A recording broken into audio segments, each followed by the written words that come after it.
Hey guys, welcome to Hip Hughes History. Have you ever wondered who was the first blank to run for president? And I mean run for president, like a political party nominated you and then you ran for president and you probably lost?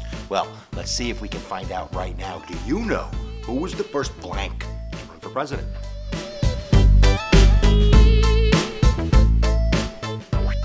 The first African-American man for running president, you're not going to believe it, is way back in the olden days of 1904, George Edwin Taylor, who was a former journalist from the state of Wisconsin and then Iowa.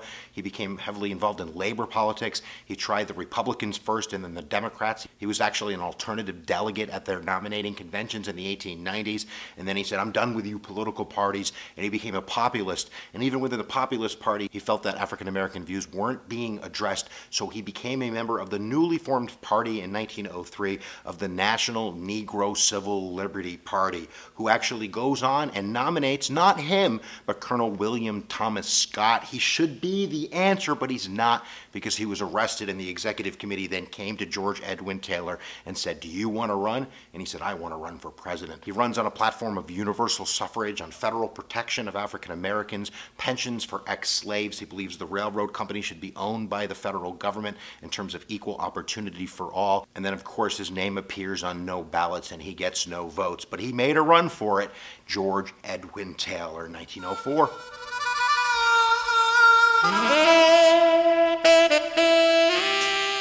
So even though it's unconstitutional, I'm going to go for Victoria Woodhull as being the first woman to be nominated by a political party and running for president.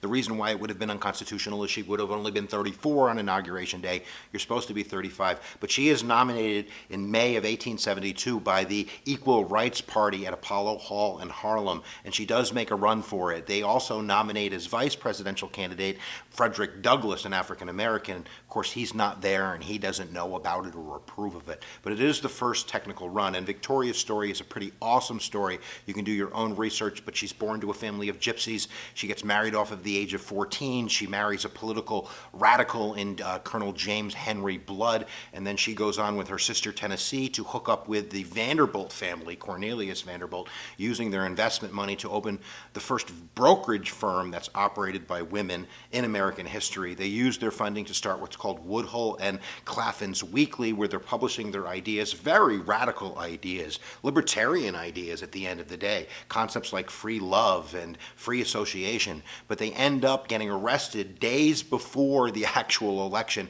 by Anthony Comstock, who uses his position as a postal inspector to say that the materials that they're distributing are obscene. The Equal Rights Party will go on in 1884 to nominate another woman in Belva Lockwood, but there's a couple women that ran for president before anybody thought they ever did.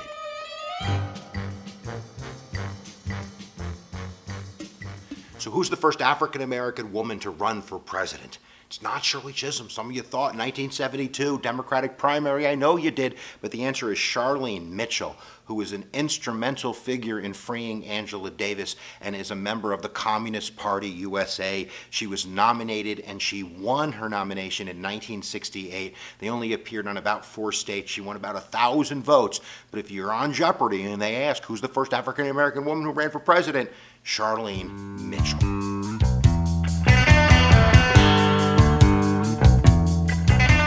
First Catholic to run for president. It's not JFK in 1960. It's actually Al Smith in 1928, who makes a run against Herbert Hoover and loses. But he also has my most favorite political button of all time. Vote for Al Smith and make your wet dreams come true. Of course, we're talking about prohibition. I know that you knew that. First Jewish candidate for president of the United States is going to have to go to Bernie Sanders. It's huge in 2012. Although Barry Goldwater was born as a Jewish man, he was a Christian in faith, and he ran in 1964. But I guess the technical answer is going to be Bernie Sanders. There you go.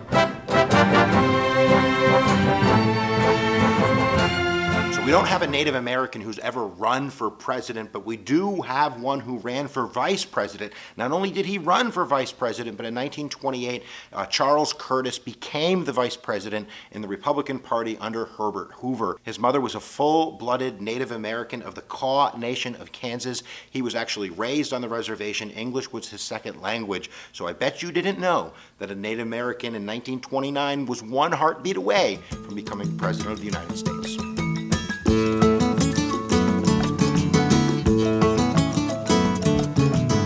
So although we don't have a Hispanic who has actually won the nomination, we do have in 1980 Ben Hernandez, who is a Hispanic who ran in the Republican Party for the nomination against Ronald Reagan. He's going to run in 18 primaries. He's going to pick up about 25,000 votes. But if you want to know the answer of the first Hispanic to make a run for the president, that's going to be Ben Hernandez.